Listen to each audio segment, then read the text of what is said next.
날로 이렇게 하니까 너무 이게 지금 모기가 그 기름 냄새 때문에 밖으로 뺐죠.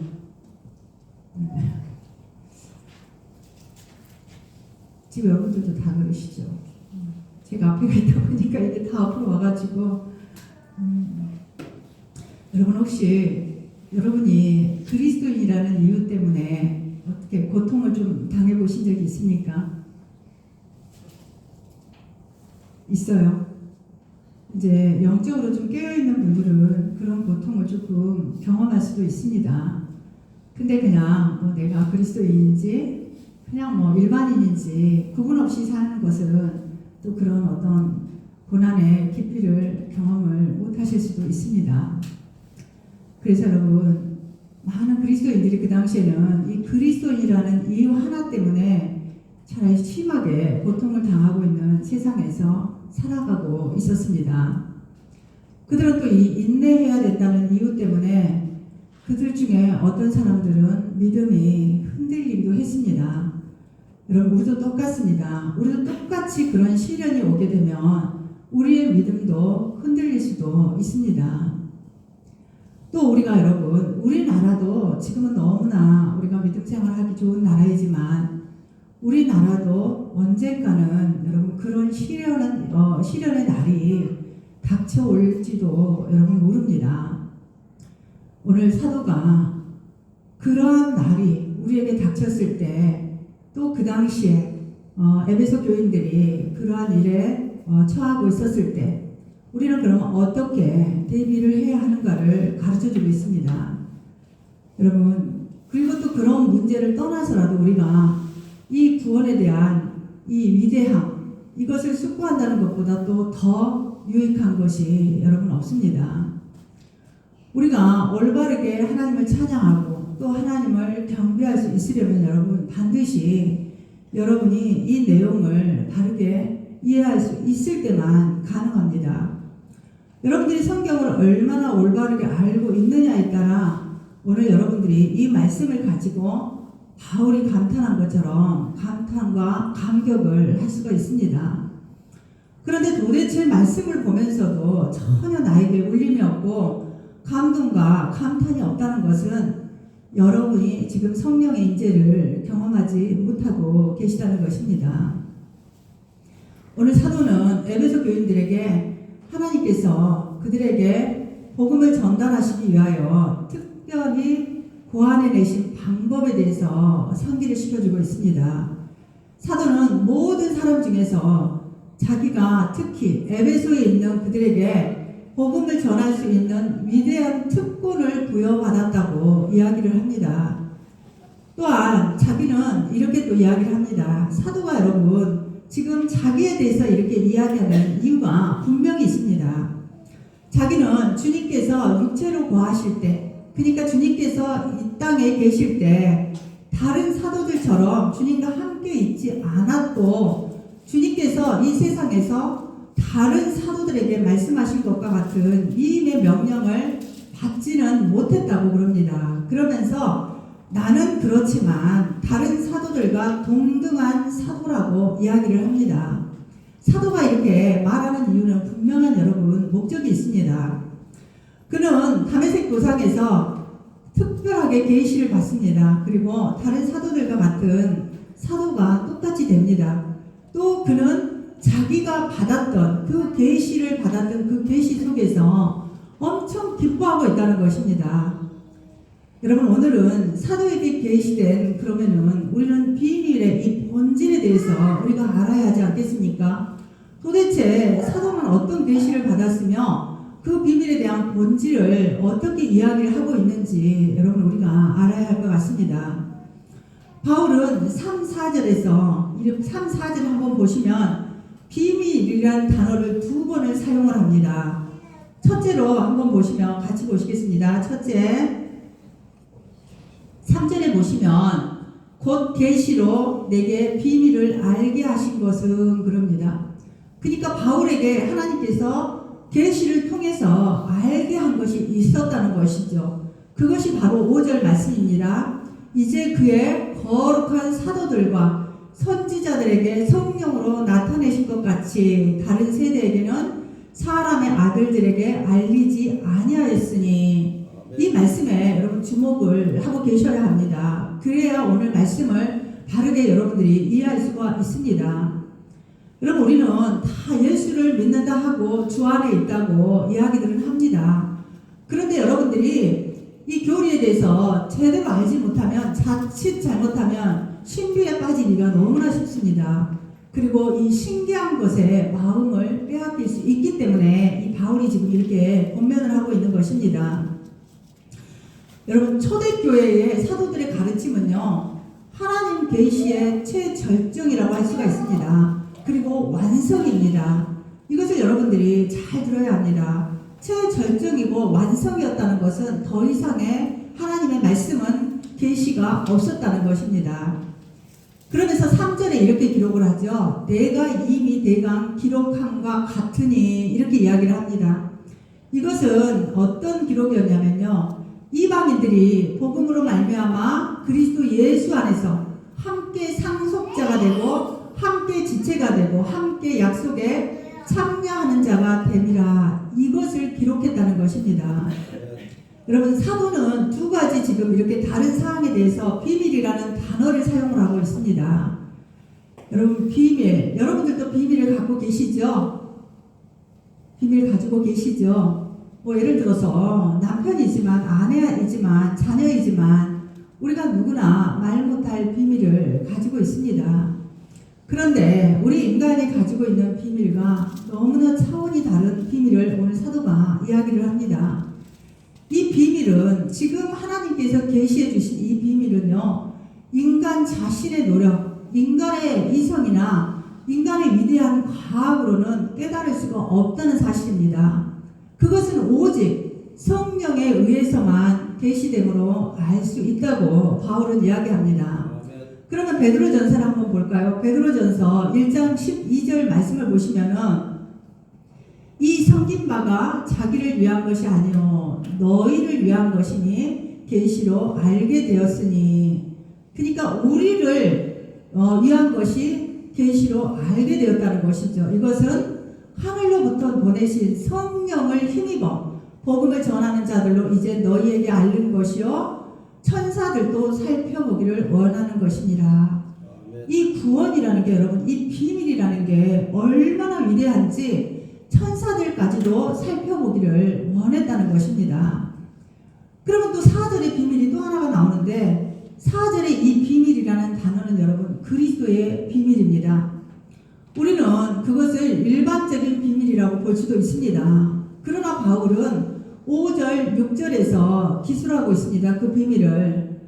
우리가 여러분 그 특징을 만약에 알지 못한다면 우리가 전체 문장을 바로 이해하지 못하고 말씀을 혼동할 수도 있습니다. 제가 늘 말씀드렸듯이 로마서와 여러분들이 이 에베소서만 제대로 이해를 한다면 성경 전체를 다 안다고 해도 여러분 좋습니다. 사도는 이렇게 이야기를 합니다. 너희들은 나에게 위임해 주신 이 메시지에 대한 나의 지식을 의심할 필요가 없다.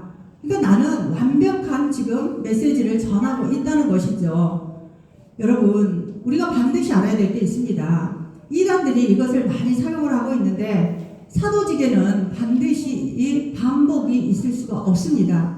사도는 반복이 있을 수가 없고요. 그것은 성경에서 명백하게 가르치고 있고 사도의 계승을 주장하는 것은 여러분 성경의 교훈을 부정하는 것과 똑같습니다.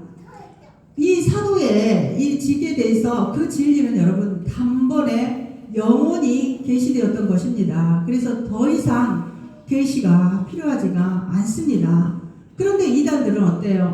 자기가 계시를 받았다. 그리고 우리가 기도를 조심해야 할 것은 누군가에게 계시를 받았다고 이야기를 합니다. 그런데 여러분 성경 외에는요 절대 하나님께서 계시를 하시지 않는다는 것을 여러분들이 알고 계셔야 합니다. 그래서 성경에 어떠한 것도 첨가시킬 수가 없습니다. 그리고 성경 밖에서는 어떠한 구원의 진리도 찾을 수가 없다는 걸 여러분들이 인지하셔야 합니다. 여러분 그리스도의 비밀이라는 것은요 그리스도가 복음이고 복음은 그리스도 안에 있는 모든 것입니다. 시작입니다, 여러분. 그리고 끝입니다. 그리고 그리스도는 중심이었고 혼이 있고 모든 것이라고 할 수가 있습니다. 그분의 중심 메시지는 하나님께서 인간을 위해서 준비하신 모든 것은 그리스도 안에만 있다는 것입니다. 그리스도 안에 있을 뿐이지 그 외에는 어디에도 없다는 것입니다.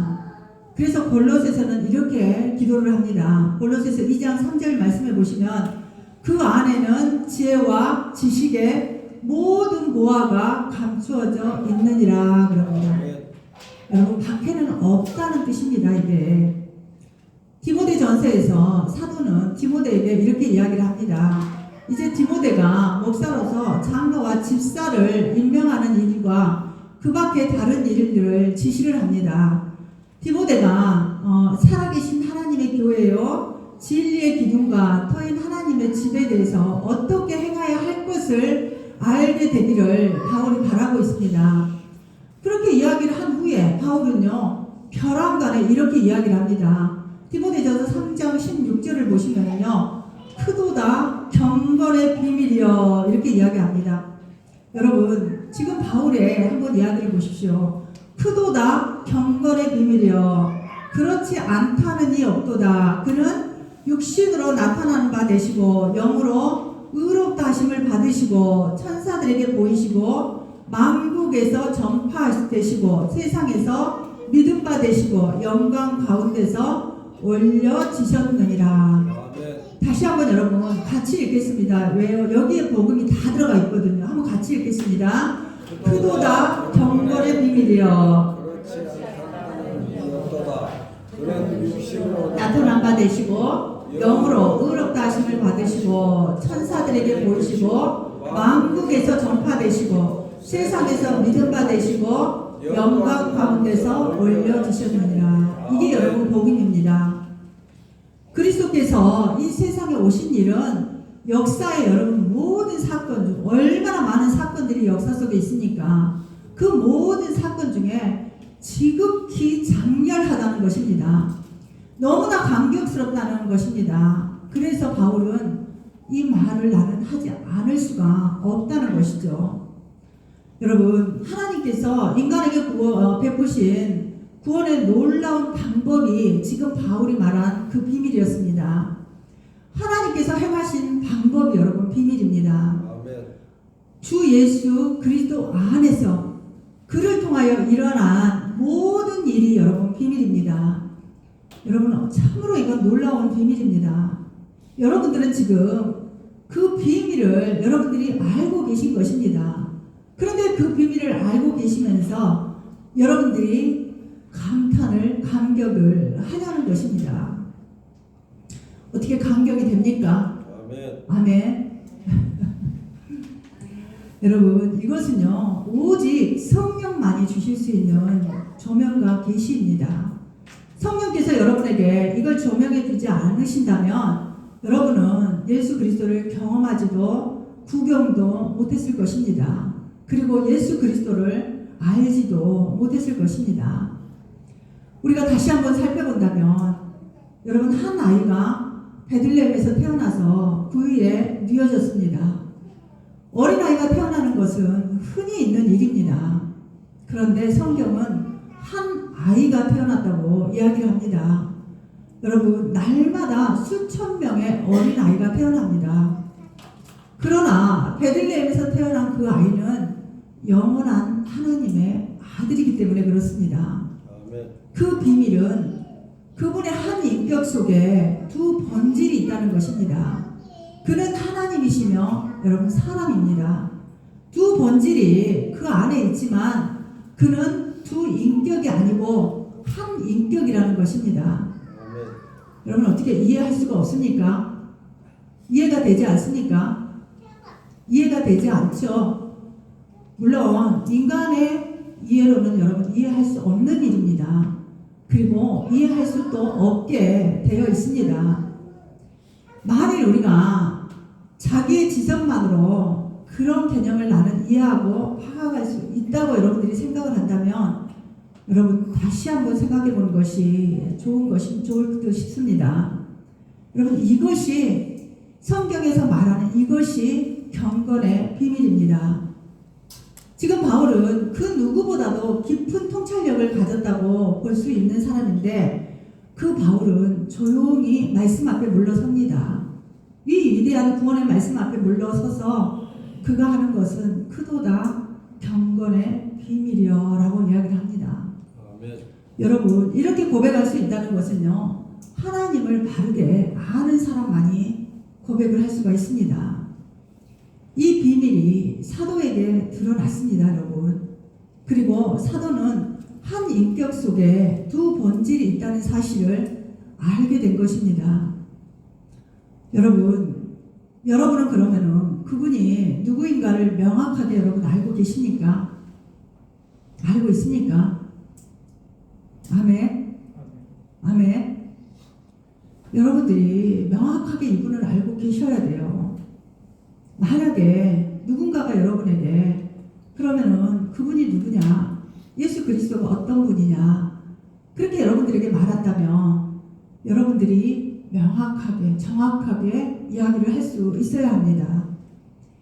여러분, 이것은 자신의 지적 능력에 의해서 알 수 있는 것도 아니고요. 오직 성령을 통해서 여러분에게 계시된 이 성경 말씀을 통해서 여러분 알게 된 것입니다. 그래서 우리가 일반 은총과 제가 늘 특별 은총을 구분하라는 것은 일반 은총 안에는 모든 사람들이 알 수 있는 것들이 있습니다. 그렇지만 이 특별 은총 안에는요, 하나님께서 특별하게 택한 백성들만 이 비밀을 알 수가 있게 됩니다. 다메섹 도상에서 바울이 주님께 이렇게 묻습니다. 주님은 도대체 누구이십니까? 이렇게 묻습니다.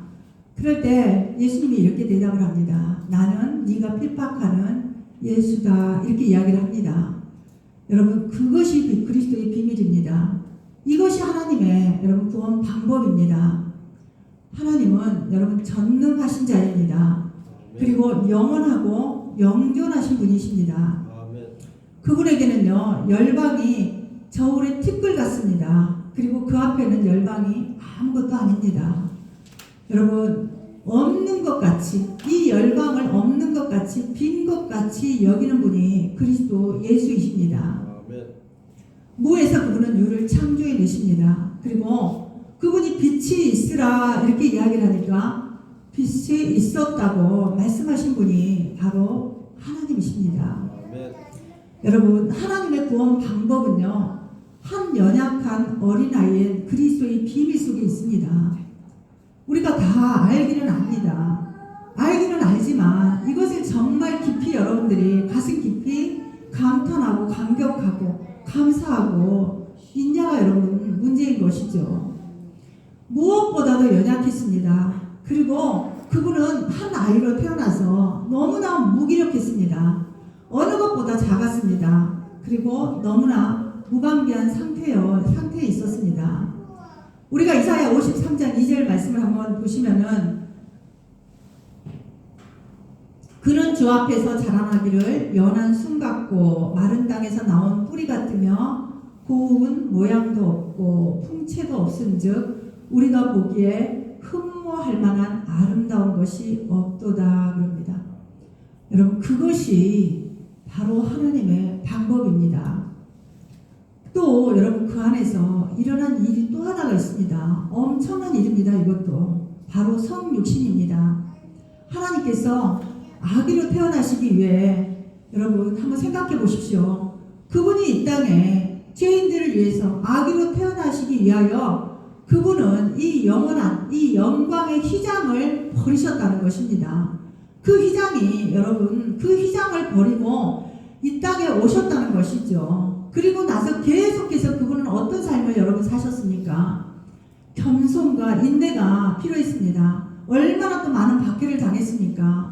여러분, 이거에 대해서 한번 여러분들이 깊게 생각을 해보셨습니까? 여러분, 생각 안 해보셨죠? 우리가 이것들을 여러분 한번 깊게 참고를 해보셔야 합니다. 우리가 이사야 53장 3절 말씀은 그는 멸시를 받아 사람들에게 버림받았으며 강고를 많이 겪었으며 질고를 아는 자라 마치 사람들이 그에게서 얼굴을 가리는 것 같이 멸시를 당하였고 우리도 그를 귀히 여기지 아니하였도다 그럽니다. 그리고 여러분 더 위대한 것은 그분이 죽었다는 것입니다. 그분이 매장되었습니다. 그리고 그분은 부활했습니다. 궁극적인 승리를 하셨습니다. 여러분 이것이 하나님의 구원의 방법입니다. 그것이 하나님께서 인간의 상태, 인간의 문제를 처리하시는 방법입니다. 하나님께서 인간을 하나님께로 화해시키시고 현재 그들이 처한 상태와 같은 이 만물의 혼돈, 이 어둡기 짝이 없는 이 혼돈 상태로부터 질서를 주셨다는 것. 여러분 지금 우리가 이 질서 속에 살아갈 수 있는 것은 그분이 여러분 이 땅에 오셨기 때문에 그렇습니다. 그리고 그분의 영광을 창출하시는 방법이 그분이 행하신 일입니다. 그것이 바로 지금 사도 바울이 말하고 있는 여러분 비밀입니다. 사도 바울은 이것을 알고 있기를 여러분들이 바란 것입니다. 이 비밀을 여러분들이 깊게 상고하고 날마다 일상에서 내가 삶으로 그 비밀을 드러내기를 바라는 것입니다. 이것이 여러분 내적 통찰력입니다. 이것이 신비입니다. 여러분 제가 여러분에게 질문을 좀 해보겠습니다. 여러분 그리스도의 비밀이 여러분의 생애에서 최상의 관심사가 되십니까? 아멘. 아멘. 아멘입니까? 여러분 아멘을 하셔야죠. 다른 게 여러분 그리스도인이 다른 게 되는 게 아닙니다. 이 비밀을 아는 것이고 내가 이렇게 그리스도인으로서 이런 삶을 이제 살아가는 것입니다. 그렇다면 여러분 이 그리스도의 비밀이 이 세상에서 가장 전율을 느끼게 하는 일입니까 여러분에게? 전혀 그렇지 않습니까? 전혀 전율도 오지 않습니까?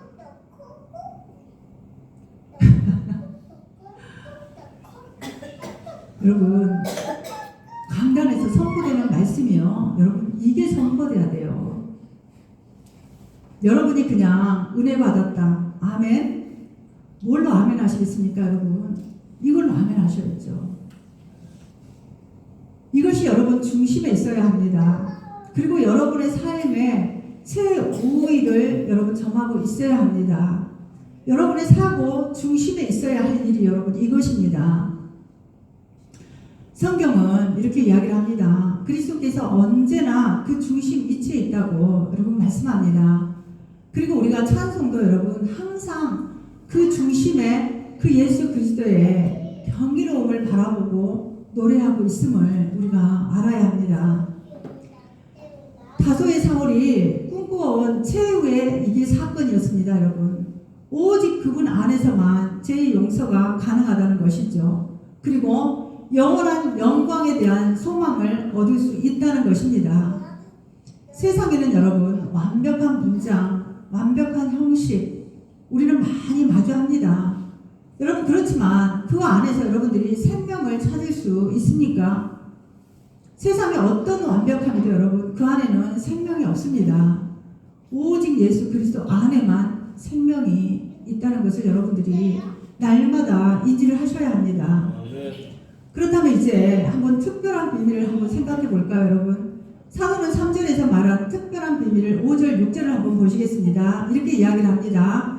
이제 그의 거룩한 사도들과 선지자들에게 성령으로 나타내신 것 같이 다른 세대에서는 사람의 아들들에게 알리지 아니하셨으니 이는 이방인들이 복음으로 말미암아 그리스도 예수 안에서 함께 상속자가 되고 함께 지체가 되고 함께 약속에 참여하는 자가 되리라.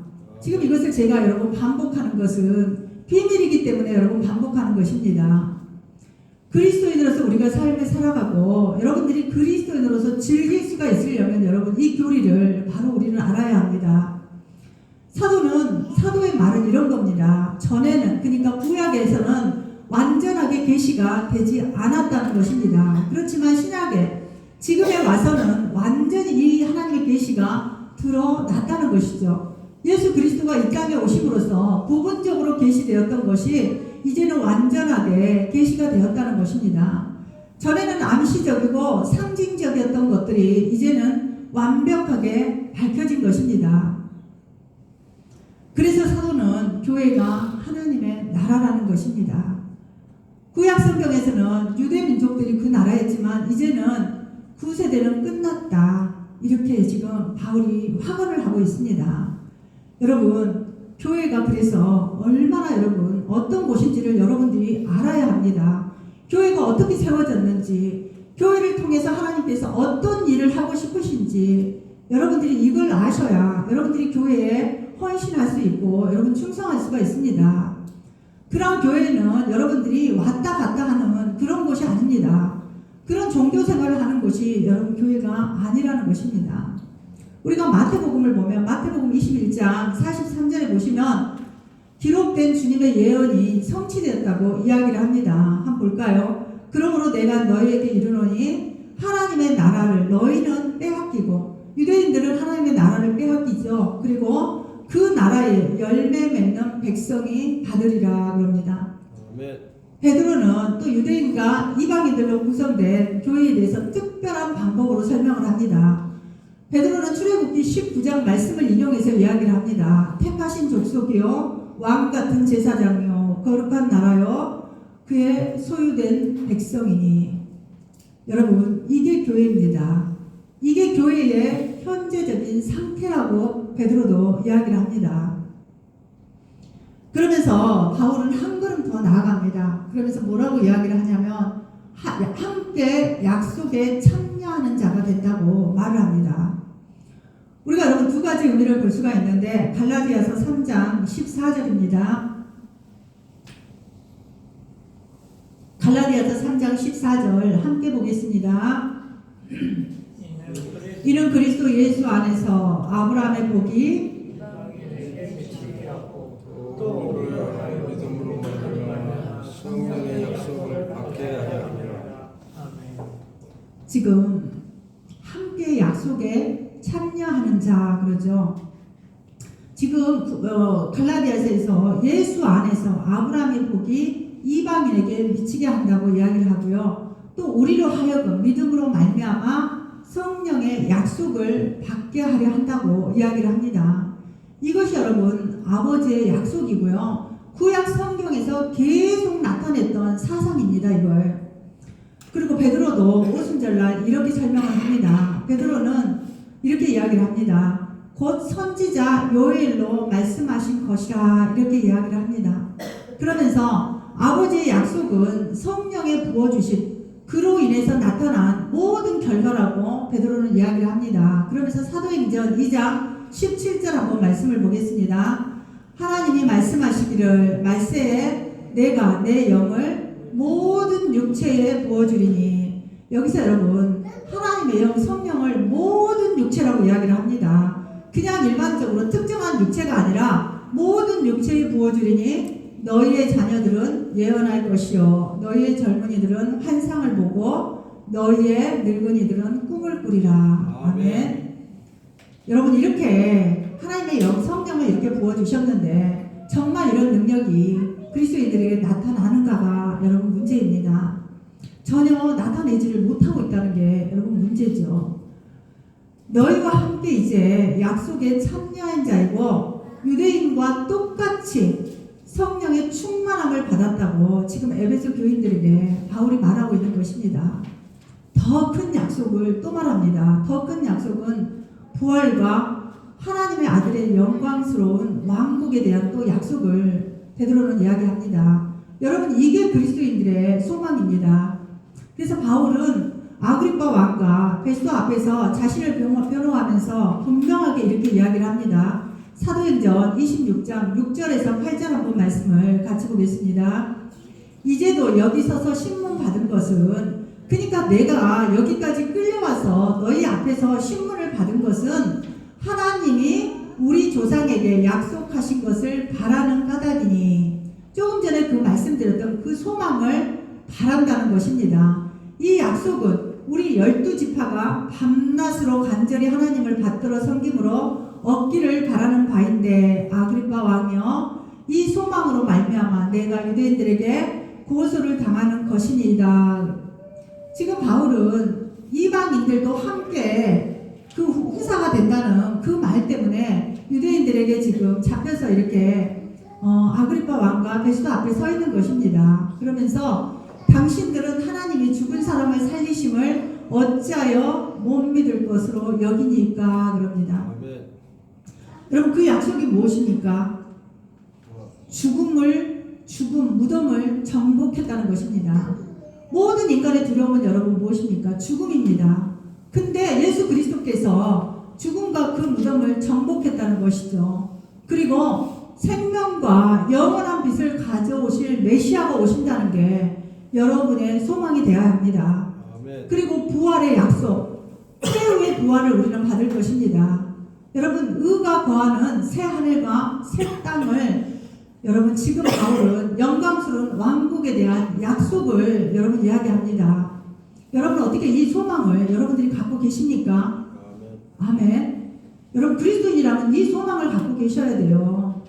다른 소망이 여러분 필요가 없습니다. 여러분들이 이 소망을 갖고 계신다면 어떤 거에도 여러분 흔들리지가 않습니다. 어떤 상황과 환경에도 여러분들은 절대로 흔들리지 않습니다. 여러분 유대인들이 무엇보다도 귀중하게 여겼던 것이 여러분 이거였습니다. 그분이 이 세상에서 고난을 당해야만 했던 이유도 여러분 이거였습니다.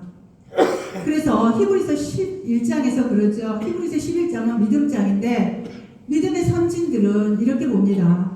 그 모든 것, 그러니까 저편에 있는 것, 위대한 약속과 부활과 영광의 생명을 그들이 바라봤던 것입니다. 여러분 그 히브리서 11장에서 모든 믿음의 사람들이 바라봤던 것이 여러분 다른 게 아니었습니다. 위대한 이 약속이었습니다. 구원에 대한 약속이었고 부활이었습니다. 그리고 영원한 생명을 그들이 바라보았던 것입니다. 그 약속은 처음에는 유대인에게만 한정된 것이었지만 바울은 이제 유대인뿐만이 아니라 이방인으로 이 복음으로 말미암아 그리스도 안에서 이 하나님의 약속에 이방인들까지도 우리들까지도 참여하게 되었다고 이야기를 합니다. 여러분 그래서 우리도 몸의 영광스러운 부활을 우리가 기대할 수 있게 되었던 것입니다.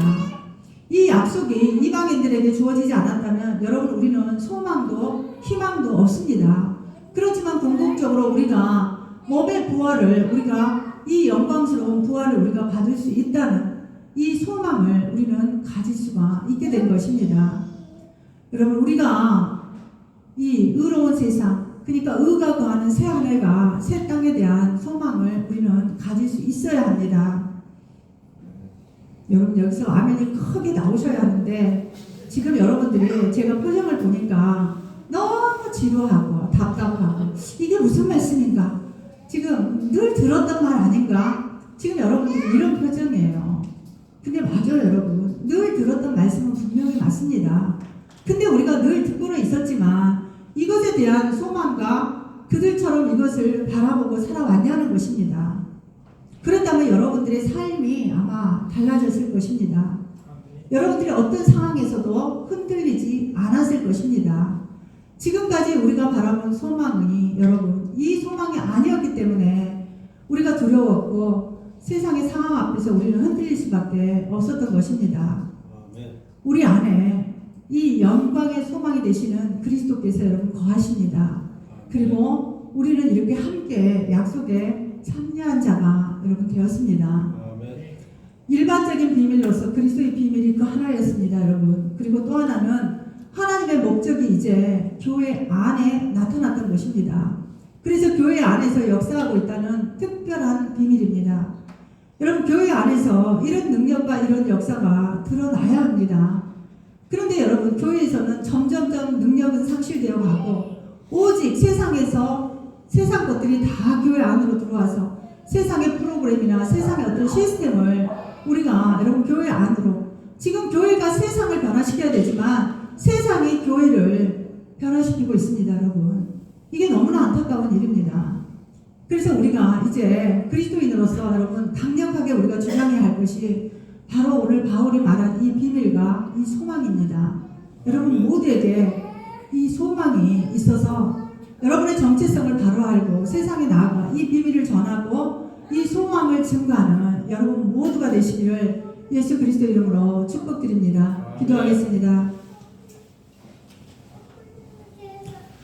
전능하시며 영원 무궁하신 하나님 아버지, 오늘도 바울에게 계시된 그 메시지를 통하여 다시 한번 저희가 구원에 대한 영광을 바라보게 됩니다. 또 영원한 소망이 무엇인지 바라보게 됩니다. 하나님, 지금까지는 정체성 없이 흔들린 삶을 살아왔지만 이제는 오늘 말씀을 통하여 영원한 소망, 영원한 위대한 구원의 영광의 그 비밀을 알게 되었습니다. 오직 그리스도 안에 모든 것이 있다는 것도 깨닫게 되었습니다. 하나님, 이 영광을 영원토록 바라보며 참다운 그리스도인으로서 분별력 있는 삶을 살게 하여 주시옵소서. 아멘. 예수 그리스도 이름으로 기도합니다. 아멘.